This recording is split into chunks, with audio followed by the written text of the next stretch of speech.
I'll never forget the look on my husband's face when he walked into the Oakmont Country Club's summer gala with his mistress on his arm. It wasn't shame. It wasn't guilt.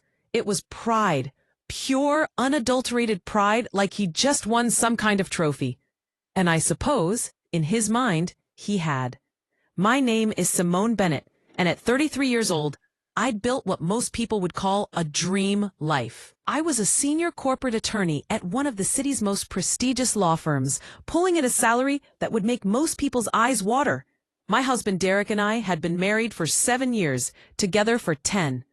We lived in a beautiful home in the suburbs, drove luxury cars, and were respected members of Oakmont Country Club, one of the most exclusive clubs in the state, with a waiting list that stretched for years.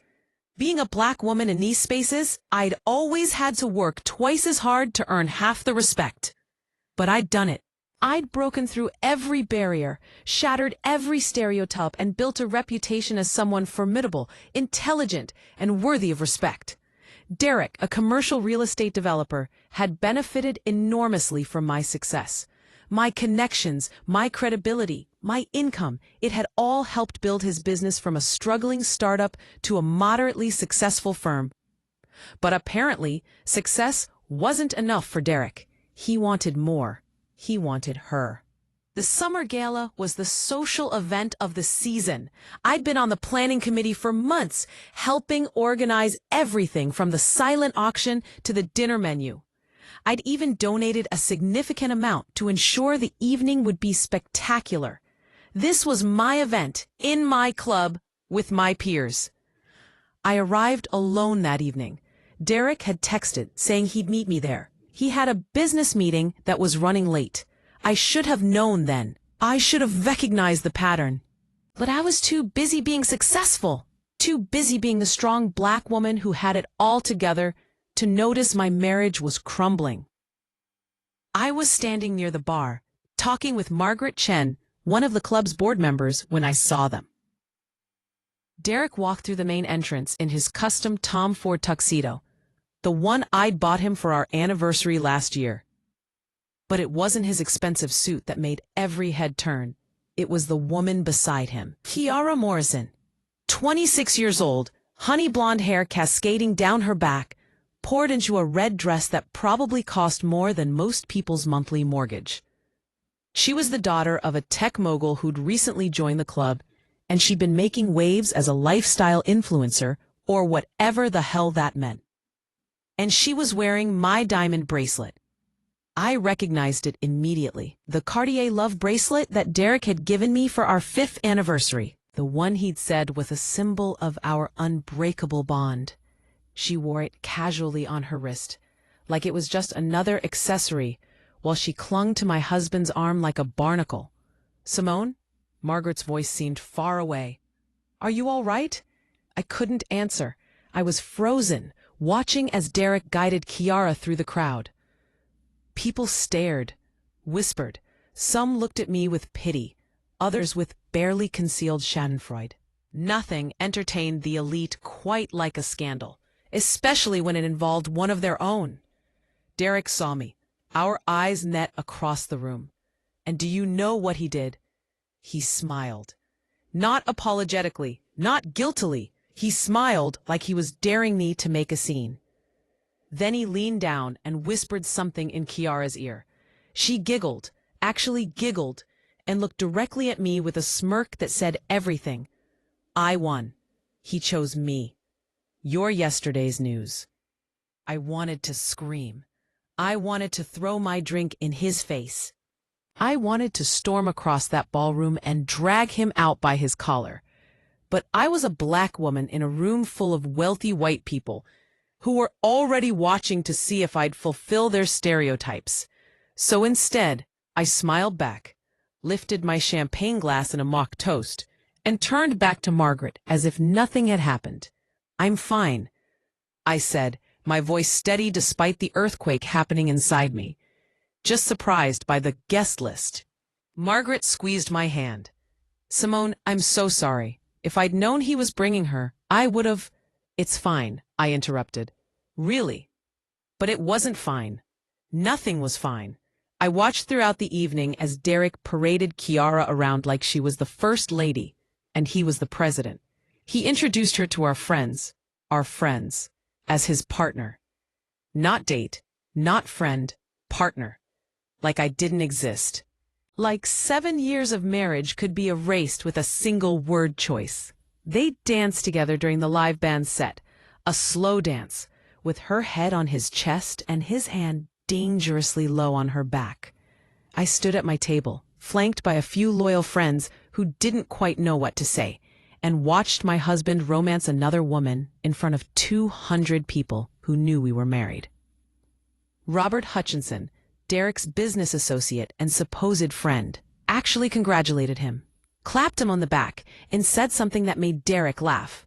Later, I'd find out he said, "Finally, upgraded, huh?" Like I was a car he traded in for a newer model. The worst moment came during the charity auction. I donated a weekend at my family's lake house in the Poconos, a property that had been in my family for 3 generations. When it came up for bidding, Derek raised his paddle. $5,000, he called out, grinning at Kiara. The auctioneer, thankfully oblivious to the drama, encouraged other bidders, but Derek kept going. $10,000, $15,000. He won the bid at $18,000 for my family's lake house. And when the auctioneer announced, "Sold to Mr. Derek Bennett," Kiara squealed with delight and kissed him on the mouth in front of everyone. That's when I knew this wasn't just an affair. This was a statement. This was Derek publicly declaring that his mistress mattered more than his wife, that he didn't care about my feelings, my reputation, or our marriage. He was flaunting his betrayal like it was an achievement. I excused myself to the ladies' room, where I finally allowed myself to fall apart. I gripped the marble countertop and stared at my reflection. Flawless makeup, elegant updo, a beautiful navy gown that hugged my curves perfectly. I looked like success. I looked like power. But inside, I was shattered. Jessica Wright, a fellow attorney and one of the few genuine friends I had at the club, found me there. "Simone, what he's doing is disgusting," she said, rubbing my back as I tried to compose myself. "Everyone's talking about it, and not in a good way for him." "They're all watching me fall apart," I said, my voice breaking. "This is exactly what they want to see. The successful black woman being humiliated by her white husband and his blonde mistress. It's like a bad movie." "No," Jessica said firmly. "They're watching him be a complete ass. There's a difference. Margaret is furious. She's already talking about bringing this to the board." "You don't disrespect another member like this, especially not at a club event." I wiped my eyes carefully, trying not to smudge my mascara. "I need to leave." "Don't." Jessica grabbed my arm. "Don't you dare let him run you out of here. This is your club. You earned your place here. He's the one who should be ashamed." She was right. I'd worked too hard, sacrificed too much, to let Derek's midlife crisis chase me away. So I fixed my makeup, straightened my spine, and walked back into that ballroom with my head high. For the rest of the evening, I worked the room. I talked business with potential clients. I laughed with friends. I bid on auction items and won a luxury spa package. I danced with Thomas Sterling, a handsome widower who'd been subtly interested in me for months. And I made sure Derek saw every moment of it.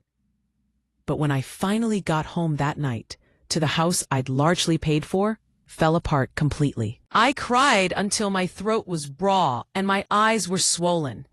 I looked at our wedding photos and wondered where it had all gone wrong. I checked our joint bank account and credit cards, and my blood ran cold.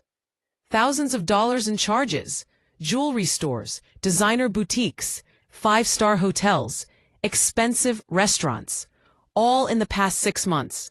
All the evidence I needed to confirm this wasn't a new affair. It had been going on for a while. Derek came home at 4 a.m. I heard him stumbling in, smelling like expensive perfume and champagne. He didn't even come to our bedroom.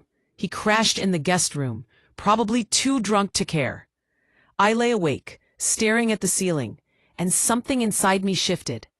The grief began to crystallize into something else, something harder, something colder. Derek had humiliated me publicly, flaunted his mistress in front of our peers, and spent our money on her without a second thought. He disrespected me, our marriage, and everything I'd worked for. He thought he'd won. He thought he could just replace me and move on with his trophy girlfriend, while I quietly accepted my defeat. He had no idea who he was dealing with. I was a lawyer. I was a strategist. I'd built my career on destroying people who underestimated me. And Derek had just made the biggest mistake of his life by underestimating me. As dawn broke through our bedroom windows, I wasn't crying anymore. I was planning. Derek wanted a war? Fine. But he was about to learn that I didn't just win cases in court. I won them in life.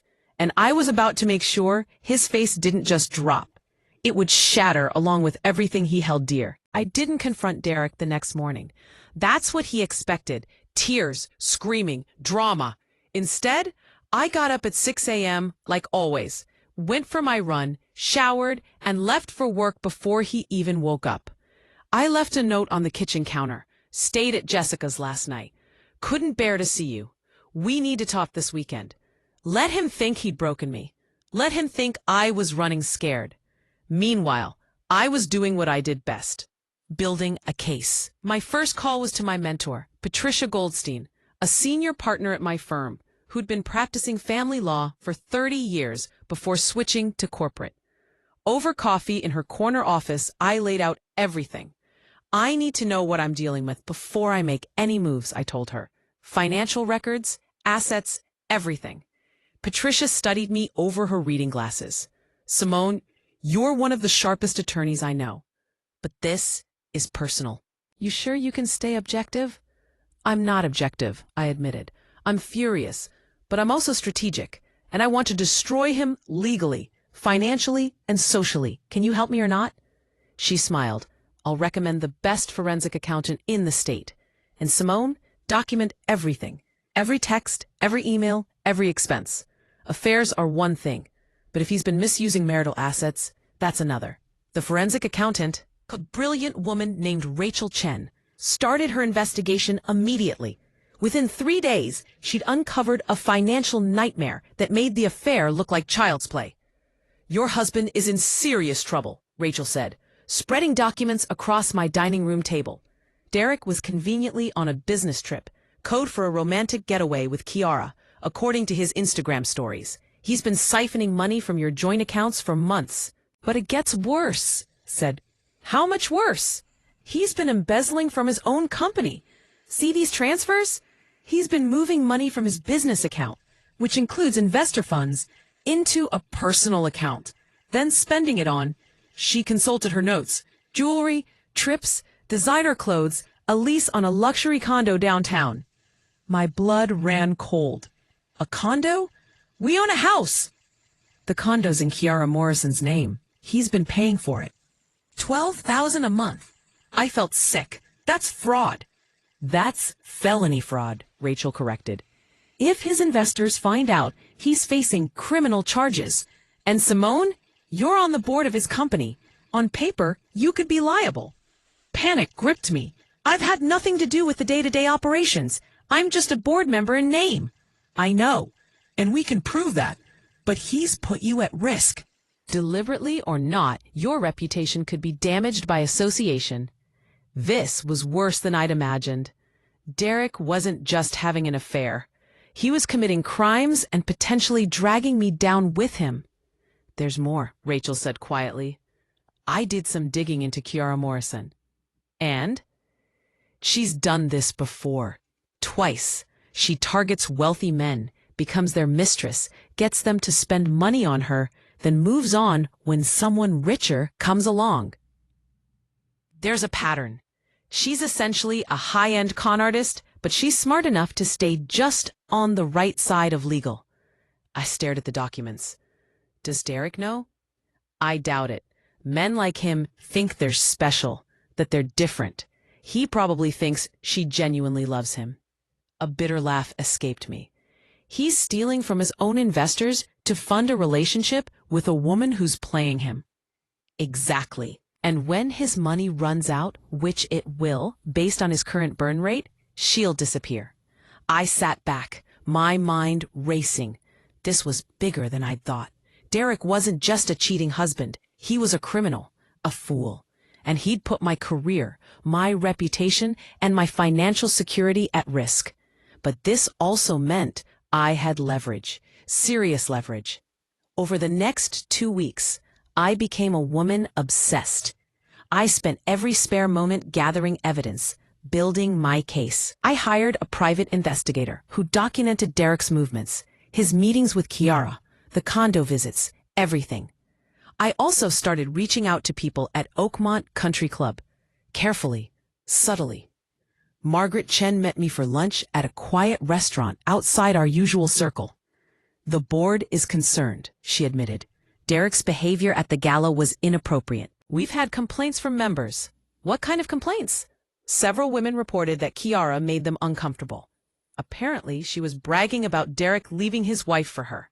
She was showing off jewelry, talking about their plans to get married once the divorce is final. Margaret paused. Simone, no one's filed for divorce yet, have they? No, Derek hasn't even had the courage to ask me for one. Margaret's expression hardened. So she's telling people you're already separated? That's interesting. Why? Because Robert Hutchinson's wife, Claire, overheard Kiara on the phone in the ladies' room. She was talking to someone about the next target and how this one's almost tapped out. My heart raced. She said that? Claire's willing to make a statement if needed. She's disgusted by the whole situation. Apparently, Robert's embarrassed now about congratulating Derek. His wife tore into him about it. I filed that information away. Witnesses, evidence. It was all coming together. Jessica helped me dig deeper into Kiara's background. Using our firm's resources, completely legally, of course, we found her trail. 2 previous relationships with wealthy older men. Both had ended badly for the men. One had divorced his wife and gone bankrupt within a year. The other had been forced to sell his business to cover debts. She's a black widow, Jessica said, showing me the research. She finds successful men, isolates them from their wives, gets them to spend recklessly, then disappears when the money runs out. And here's the kicker. She's actually engaged to someone else. What? Jessica pulled up a private Instagram account. This is her real account, under a different name. Meet Travis Beaumont, her actual fiancé. He's a trust fund kid from Greenwich. They've been together for 3 years. The photos showed Kiara, or whatever her real name was, with a young, attractive man. Recent photos. Photos taken while she was supposedly in love with my husband. She's running a con, I said slowly. Derek is the mark. And he's falling for it spectacularly. I stared at the evidence laid out before me. Derek had betrayed me, humiliated me, and put my career at risk. But he was also being played by a professional con artist who was systematically destroying him. Part of me, a small, petty part, wanted to let it happen. To watch him lose everything to her, the way he'd tried to discard me.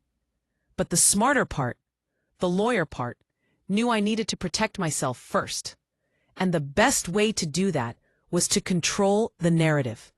I spent another week finalizing my strategy. Every detail had to be perfect. Every piece of evidence had to be airtight, because I wasn't just planning to divorce Derek. I was planning to expose him and Kiara publicly at the place where he'd humiliated me. The Oakmont Country Club's annual charity gala was in 3 weeks. It was even bigger than the summer gala, black tie, attended by over 300 members and guests, covered by local society pages. And this year, I was the co-chair, which meant I controlled everything from the guest list to the evening's program. Are you sure about this? Patricia asked when I outlined my plan. Once you do this, there's no going back. I'm sure, I said. Derek made a spectacle of humiliating me in front of our peers. It's only fair that his downfall happens in the same place. Jessica was more enthusiastic. It's brilliant. Risky, but brilliant. You'll need everything documented, though. If you're going to accuse them publicly, I won't just accuse them. I'll prove it. With evidence, documentation, witnesses. This won't be a he said, she said situation. This will be irrefutable. Over the next 3 weeks, I played the perfect grieving wife. I moved into the guest bedroom, citing emotional distress. I stopped going to Derek's business functions. I let him think I was falling apart, that I was too heartbroken to fight. Meanwhile, Derek grew bolder. He brought Kiara to a club tennis match. They had dinner at the club restaurant twice. He was acting like they were already a legitimate couple, like our marriage was already over. The other club members' reactions were mixed. Some avoided me, uncomfortable with the drama. Others rallied around me, disgusted by Derek's behavior. Margaret Chen made a point of inviting me to board meetings and social functions, making it clear that I was still valued, still respected. The membership is split, she told me privately, but the people who matter, the long-term members, the board, they're on your side. Derek's burning bridges he doesn't even know he's crossing. Perfect! 1 week before the annual gala, I made my move. I filed for divorce, but I didn't tell Derek. My attorney served him with papers at his office in front of his secretary and 2 business partners. According to my PI, Derek's reaction was priceless. Shock, anger, panic. He thought he was in control, that he'd leave me when he was ready. The idea that I'd beaten him to it clearly hadn't occurred to him. He called me 17 times that day. I didn't answer. Finally, he came home. "Simone, we need to talk," he said, barging into the guest room where I was reading. "Talk to my attorney," I said calmly, not looking up from my book. "You can't just divorce me without discussing it. You can't just cheat on me without discussing it, but here we are. This is ridiculous. We can work this out." Now I looked at him, really looked at him. He looked terrible. Stressed, older. The affair was taking its toll. "There's nothing to work out, Derek. You made your choice. You paraded your mistress in front of our friends.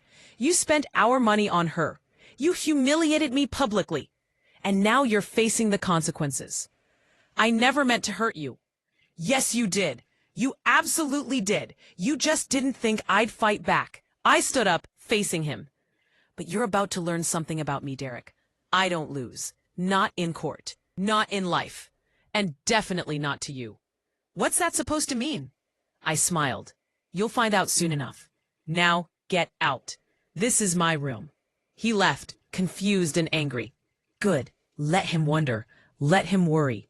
The night before the gala, I received the final piece of evidence I needed. My PI had gotten photos of Kiara with her real fiancé, Travis. Recent photos, dated within the last week. They were at a hotel in Manhattan, clearly together. Rachel Chen had also completed her forensic analysis. The embezzlement totaled over $800,000. Derek had stolen from his own company, from his investors, all to fund his affair with a woman who was conning him. I had everything I needed. I called Margaret Chen. "I need to add something to tomorrow night's program, something important." "What kind of something?" she asked cautiously. "A presentation about integrity, about what it means to be a member of Oakmont, about the values we uphold." I paused. "Trust me, Margaret. After tomorrow night, the membership will thank you." There was a long silence. Then, "I trust you, Simone. You have 10 minutes during the cocktail hour before dinner. That's all I need." I hung up and looked at the evidence spread across my dining room table. Financial records, photos, witness statements. Legal documents. Derek thought he destroyed me at the summer gala. He thought he'd won. Tomorrow night, he was about to learn that the real game hadn't even started, and I was about to checkmate him in front of everyone who mattered. The night of the annual charity gala, I took my time getting ready. I'd chosen my outfit carefully. A stunning emerald green gown that hugged every curve, with a neckline that was elegant but commanding. My hair was swept up in a sophisticated chignon, my makeup flawless. I wore the diamond earrings my grandmother had given me, the ones that had been in our family for 3 generations. I looked like power. I looked like money. I looked like someone you didn't want to cross. Because tonight, I wasn't the humiliated wife anymore. I was the executioner. Jessica arrived to pick me up, looking equally stunning in a black column dress. "You ready for this?" she asked, her eyes sparkling with anticipation. I've never been more ready for anything in my life. We arrived fashionably late, making an entrance. Heads turned as we walked in. I held my head high, smiled graciously, and worked the room like I owned it. Because in many ways, I did. I'd helped build Oakmont's reputation. I'd brought in new members. I'd donated generously. I'd earned my place here, and tonight everyone would remember that. Derek was already there, of course, with Kiara. She wore white, the audacity, a tight, sparkly number that screamed, "Look at me." They stood near the bar, surrounded by a small group that included Robert Hutchinson and a few other men who apparently thought Derek's midlife crisis was admirable. When Derek saw me, his face went pale. He'd been served divorce papers a week ago, but we hadn't spoken since. He'd tried calling, texting, even showing up at my office. I'd ignored everything. Let him sweat. Kiara, however, looked smug. She whispered something to Derek, then laughed, her hand possessively on his arm. She had no idea what was coming. Margaret Chen found me almost immediately. "Everything's set up," she said quietly. "The projector, the screen, everything." "Are you absolutely sure about this?" "Completely sure." "Good." She squeezed my hand. "Because between you and me, I've been waiting to take Derek Bennett down a peg for years. The man's been insufferable." The cocktail hour was torture. I made small talk, accepted sympathetic looks from some members, ignored Derek's attempts to catch my eye. At one point, Kiara actually approached me. "Simone," she said, her voice dripping with false sweetness. "I just want you to know, Derek and I didn't mean for this to happen. Sometimes love just finds you." I looked at her, this child who thought she was so clever, and smiled. "Love, is that what you call it?" "We're planning to get married," she continued, clearly trying to hurt me. "After the divorce is final. Maybe even have the wedding here at the club. Wouldn't that be beautiful?" I said, sipping my champagne. "I think there might be some obstacles to that plan." "You?" she laughed. "Honey, he's already moved on. You need to do the same." "Oh, I have," I assured her. "Believe me, I've moved on. You'll see exactly how much in about," I checked my watch, "15 minutes." Her smile faltered slightly, but she recovered. "Well, enjoy the evening. I know we will." She sashayed back to Derek, who was watching our interaction nervously. Good. He should be nervous. At exactly 7:30 p.m., Margaret took the stage. "Good evening, everyone. Thank you so much for joining us for Oakmont's annual charity gala. Before we move into dinner, our co-chair, Simone Bennett, has a brief presentation. Simone?" The room applauded as I walked to the stage. I saw Derek's face go from confused to panicked. He started to stand, but Robert pulled him back down, probably thinking this was just standard gala business. I took the microphone, my hands steady despite my racing heart. "Thank you, Margaret. Good evening, everyone.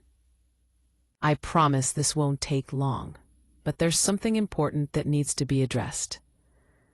The large screen behind me lit up with the Oakmont Country Club logo. Oakmont has always prided itself on integrity, honor, and respect. These aren't just words, they're the foundation of our community. And when those values are violated, especially by our own members, it's our duty to address it. I could see Derek trying to stand now, but Jessica had positioned herself near his table with Thomas Sterling, a former federal prosecutor. They blocked his path, smiling politely but firmly. 3 months ago, at our summer gala, I was publicly humiliated when my husband brought his mistress to this club and flaunted their affair in front of all of you. Murmurs rippled through the crowd. Some people looked uncomfortable. Others leaned forward, riveted. That was painful. But what I discovered after that night was so much worse. I clicked the remote and the screen changed to show financial documents. My husband, Derek Bennett, has been systematically embezzling from his own company. Over $800,000 stolen from investor funds over the past 18 months. Gasps. Derek shot to his feet. That's a lie. You can't. Sit down, Mr. Bennett, Thomas Sterling said firmly, his hand on Derek's shoulder. Let her finish. Security guards, I'd arranged for extra security tonight. Moved to stand near Derek's table. I continued, my voice clear and strong. These are bank records, obtained legally through my divorce proceedings. You can see here, and here, and here, transfers from Bennett Development Group's business account to a personal account.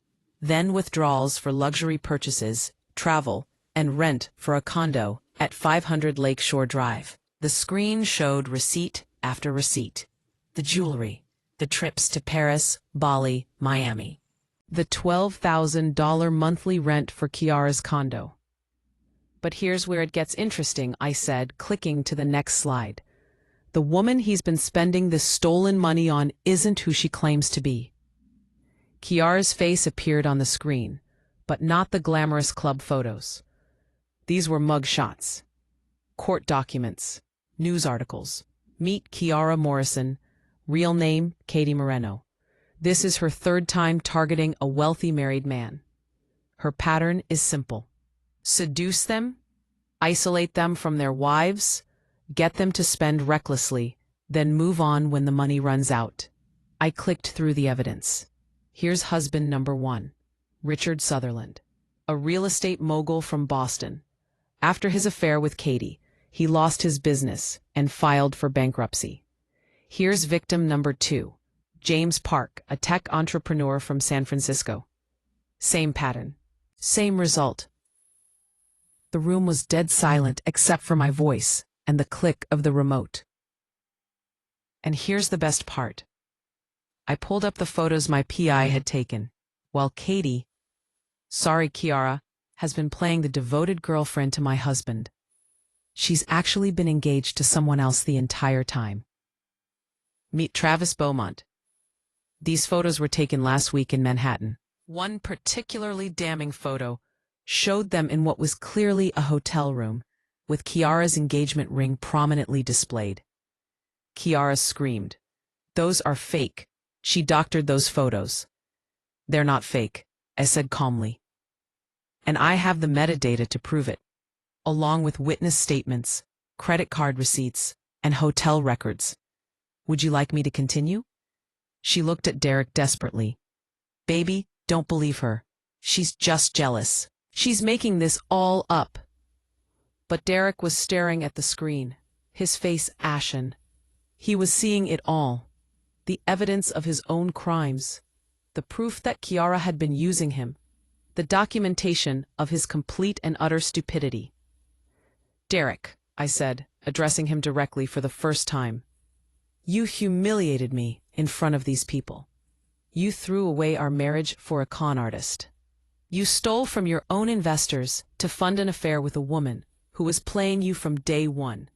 And you put my reputation at risk by making me a board member of your fraudulent company." I clicked to the final slide. "So here's what's going to happen. I've already filed for divorce. I'm getting everything, the house, half your business assets, and full spousal support.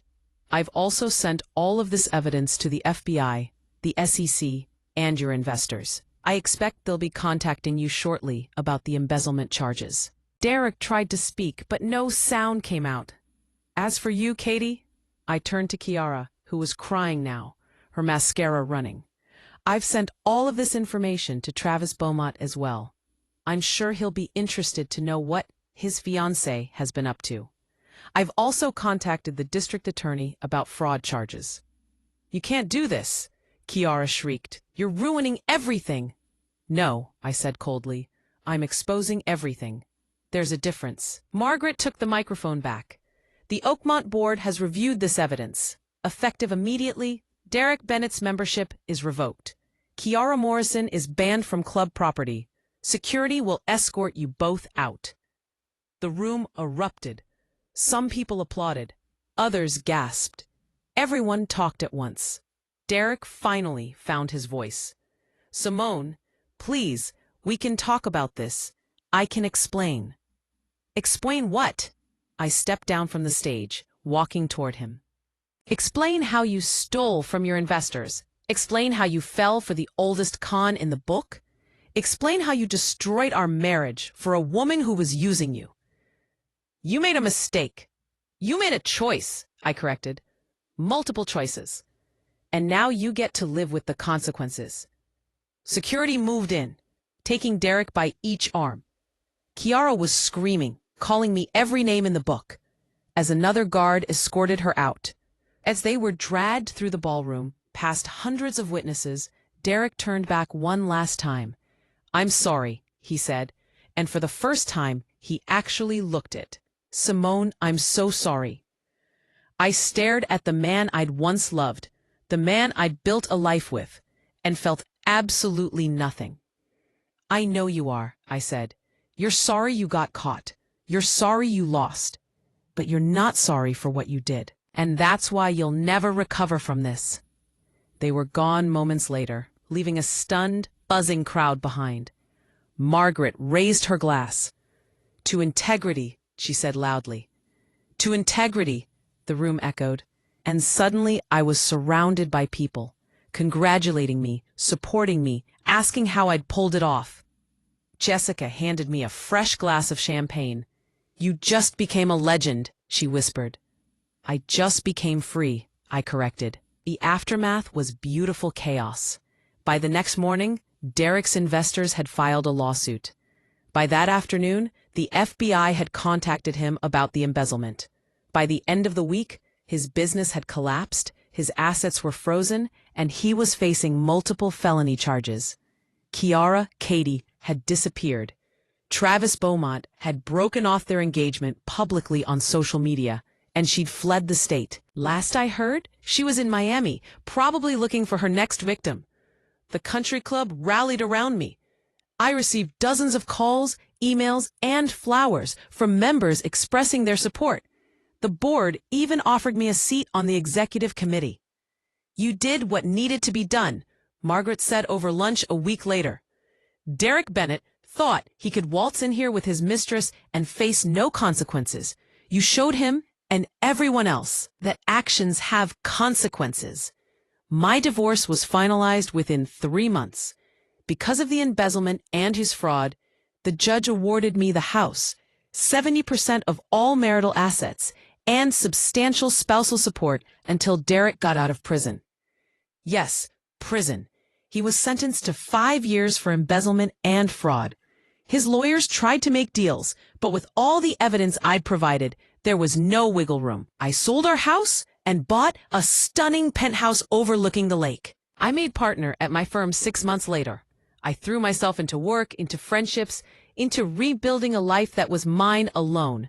A year after the gala, I was having drinks at the club with Jessica and Margaret when I saw him, Derek. He'd been released early on good behavior and was apparently working as a junior associate at a small real estate firm trying to rebuild his life.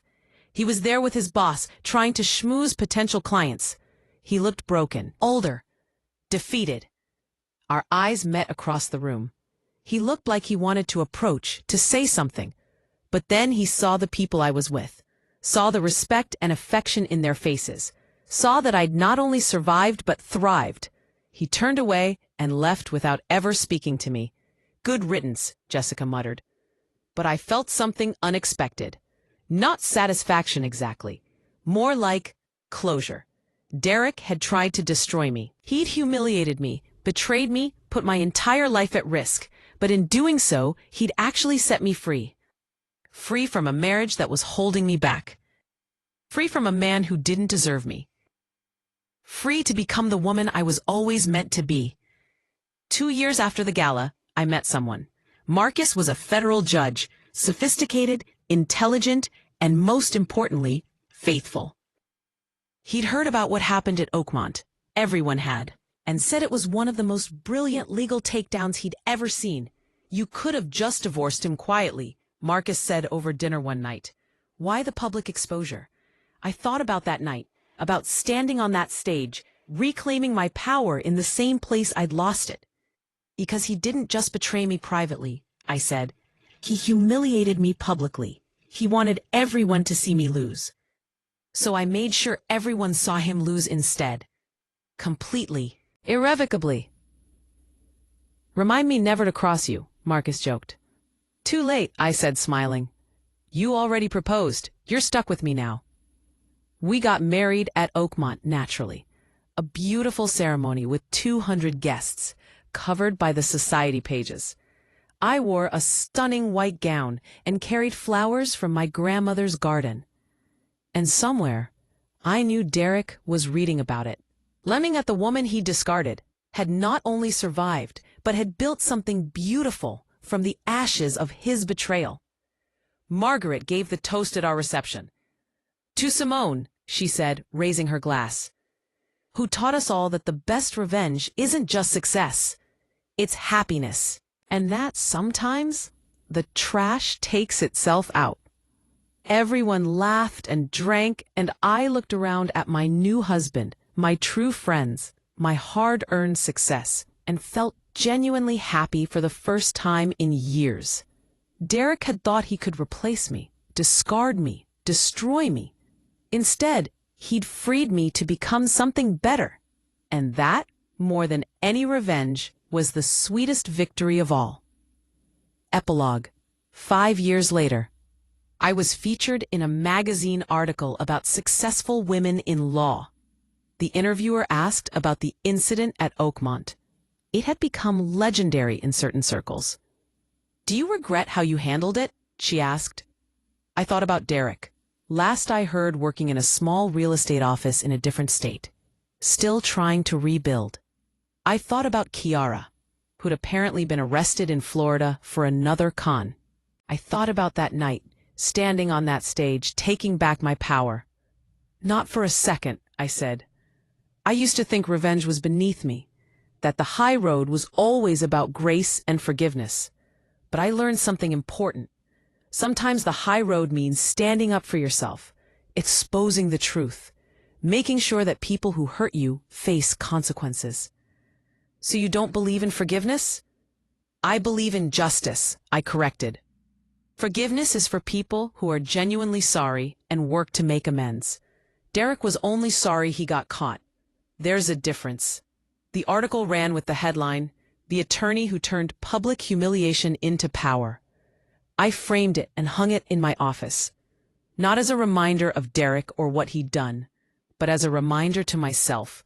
I was a woman who didn't just survive betrayal. I conquered it.